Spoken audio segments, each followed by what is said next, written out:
L'Iran a mis en garde hier contre une résolution absolument contre-productive envisagée par l'AIEA et qui rappelle formellement à l'ordre la République islamique qui s'oppose à des inspections dans deux de ses sites nucléaires. Pour parler de la situation un peu en Iran ces dernières semaines, nous sommes ce matin en ligne avec Meir Mesri. Meir, bonjour.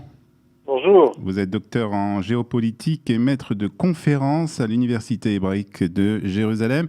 Alors, c'est vrai que pendant toute cette période du coronavirus, on a un peu oublié qu'on avait des petits problèmes avec la République islamique et l'Iran.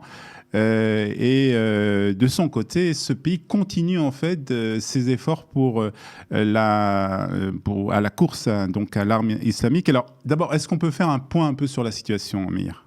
Oui. Alors, tout d'abord, il s'est passé quand même des choses pendant cette période de crise, qui d'ailleurs ne s'est pas encore terminée. L'Iran, n'arrêtant pas de supplier la communauté internationale de faire pression sur les Américains pour suspendre les sanctions qui lui sont imposées pour des raisons soi-disant humanitaires, c'est quand même assez incroyable, tout en manquant à ses obligations internationales et tout en continuant, elle, pour le coup, la République islamique, elle qui demande une trêve de la part des États-Unis, elle ne nous laisse aucune trêve puisqu'elle a continué à financer le Hamas, le Hezbollah, l'ensemble des groupes terroristes et a continué à appuyer un ministre iranien qui a appelé à la destruction d'Israël pendant la crise du coronavirus. Donc, alors peut-être que les Iraniens auraient pu eux aussi, je veux dire, nous accorder une petite trêve pour des raisons humanitaires, puisque nous aussi en Israël, nous avons subi cette même crise du coronavirus. Donc c'est quand même assez curieux comme positionnement. Alors, est-ce que justement, avant qu'on continue, Meir, est-ce que les Iraniens ont profité justement peut-être de cette crise où tout le monde avait les yeux un peu tournés sur d'autres sujets pour continuer ces efforts pour avoir l'arme nucléaire? Honnêtement, non, parce qu'ils sont quand même sous très forte pression financière. Ils ont subi de plein fouet la crise. Ils n'ont pas confiné. Ils se sont moqués du coronavirus au début. Ils ont même refusé de fermer leurs frontières et ont continué leurs échanges avec la Chine, alors que c'était quand même le seul pays à avoir une position de cette nature. Leur hiérarchie religieuse a expliqué que le corona, c'était pas très grave, puisque de toute manière, quand on était croyant et qu'on priait 5 fois par jour, eh bien, on ne risquait rien. Et petite manière, si on mourait, on était des shahids, hein, on était comme si on était mort dans le djihad.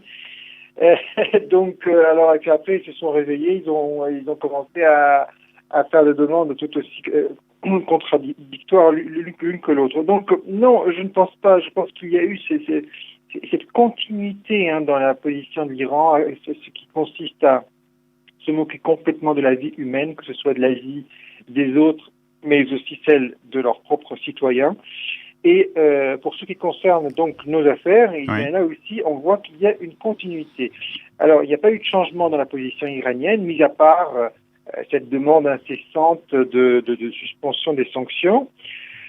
Même si eux-mêmes n'ont jamais proposé à aucun moment de suspendre, comme je l'ai dit, leurs hostilités et leur ingérence dans les affaires des pays du Moyen-Orient, le financement des organisations terroristes, les activités d'implantation de missiles balistiques un peu partout dans la région, notamment en Syrie et en Irak. Alors, de quoi s'agit-il concrètement? Alors, il s'agit de deux rapports. Ce sont deux rapports différents, et qui sont deux accords accablants, qui sont sortis début juin, tous les deux, pas en même temps, à deux moments différents, de la part de l'agence onusienne. Donc ce n'est pas le bureau de Netanyahou, ce n'est pas Netanyahou qui sort des documents apportés par le Mossad montrant l'irrespect par l'Iran de ses engagements internationaux.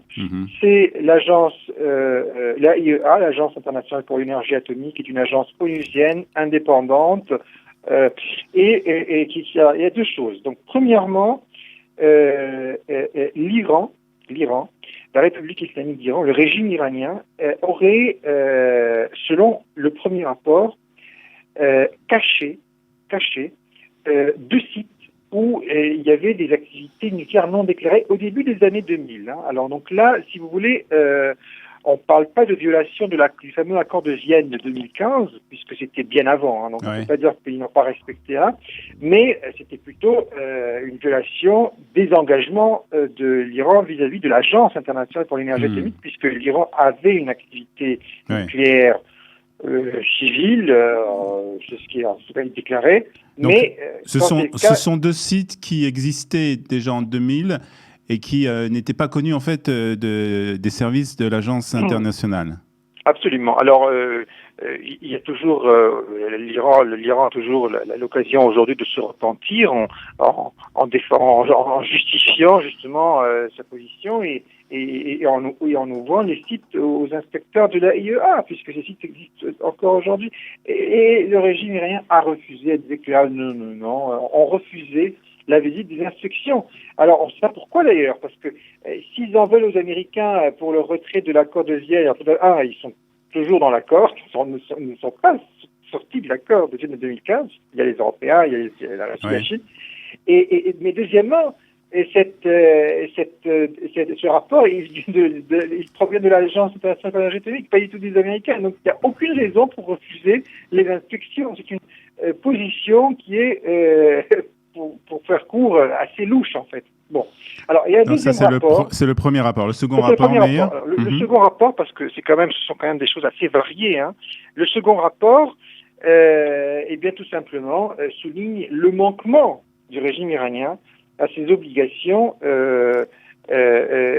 figurant dans l'accord de Vienne de 2015. Donc là, pour le coup, on parle de l'accord de Vienne qui également n'aurait pas été respecté. Donc non seulement il y a une violation des engagements internationaux de l'Iran vis-à-vis de l'agence internationale, mais en plus vis-à-vis de l'accord de 2015, puisque le rapport indique de manière très précise, c'est très très technique, avec des chiffres à l'appui, avec des preuves, que le régime aurait accumulé de l'uranium dépassant de près de 8 fois la limite autorisée par l'accord de Vienne. Et donc, alors quel est l'enjeu ? Eh bien, il y en a deux. Il y en a deux aujourd'hui. Ouais. Le premier enjeu pour l'Iran, c'est que l'Iran aujourd'hui risque le transfert de son dossier de l'Agence internationale pour l'énergie atomique, comme le veut la procédure, au Conseil de sécurité des Nations Unies. Et donc, ce qui lui fait risquer une condamnation, une résolution de la part du Conseil. Et franchement, je vois mal la Russie ou la Chine émettre un veto parce que la position iranienne n'est pas du tout défendable.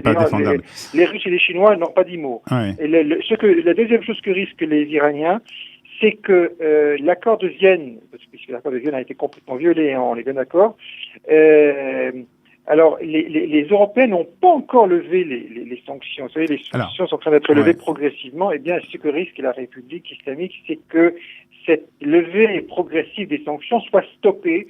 Et donc ça, effectivement, ça pourrait provoquer... Alors justement, c'est vraiment ma prochaine question. C'est concernant un peu la position des autres pays. Bon, alors la position des États-Unis est connue, on l'a entendu, on a vu les décisions qui ont été prises contre l'Iran. Mais les autres pays qui faisaient partie donc de cette alliance, l'Allemagne, la France, la Grande-Bretagne, avaient jusqu'à présent plutôt une position plus ou moins neutre, ne prenez pas trop position par rapport à ce sujet. Est-ce que vous voyez là une évolution ? Ah oui, alors je vais vous dire, si vous me permettez, cher Olivier, premièrement, en quoi réside en réalité le différend entre les Américains et les autres pays de l'accord ? Les autres pays de l'accord disent, voilà, la chose suivante, vous les Américains, vous êtes sortis de l'accord, mais pourquoi ? Puisque les Iraniens respectent cet accord. Alors, vous en voulez à l'Iran parce que l'Iran soutient des organisations terroristes. Effectivement, c'est pas bien. Bon. Et deuxième chose, l'Iran s'ingère de manière flagrante dans les affaires des pays voisins et cherche à implanter des missiles balistiques menaçant Israël, l'Arabie Saoudite, plusieurs pays de la région. Bon. Mais ça n'a rien à voir avec l'accord. Donc, continuez à exercer des pressions sur les Iraniens, mais gardons ce canal de communication avec eux, développons l'accord. De toute manière, il est limité à 10 ans. et donc il sera amené à être négocié une deuxième fois. Ça, c'est la position des Européens. La position américaine, c'est de dire que, ça ne veut absolument rien dire, parce que même si l'accord était respecté, mais c'est quand même un pays qui soutient le terrorisme, donc c'est quand même très très grave. On ne peut pas continuer à lever les sanctions et à traiter avec ce pays comme si de rien n'était. C'est un État paria qui donc doit être absolument traité de manière différente.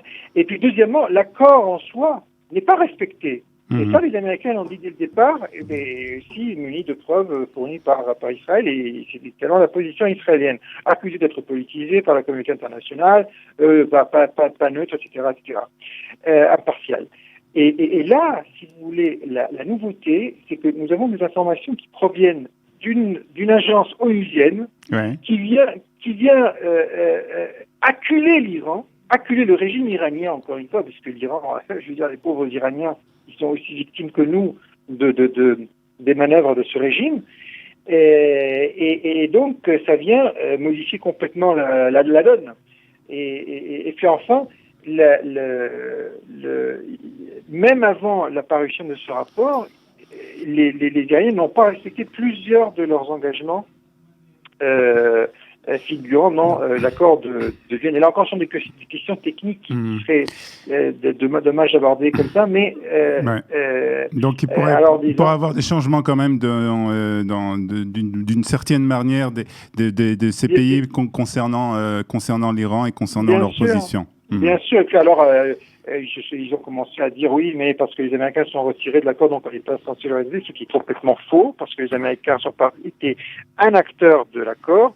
Et le retrait des Américains ne veut pas dire que l'Iran ne doit pas respecter l'accord, puisque l'Iran est toujours dans l'accord. Et puis le fait de dire que le retrait américain de l'accord serait une violation du droit international, un manquement à un accord, mais c'est complètement faux, parce que ce n'est pas une résolution des Nations Unies, c'est un accord international. Et par conséquent, on a le droit de se retirer de l'accord. D'ailleurs, l'accord lui-même prévoyait le retrait d'un des acteurs, et ce qui ne signifie pas la fin de l'accord en lui-même. Ouais. Très bien, merci beaucoup pour toutes ces explications, Meir Mesri. Je vous rappelle que vous êtes docteur en géopolitique et maître de conférences à l'Université hébraïque de Jérusalem. Merci et bonne journée à vous. Bonne journée, au revoir.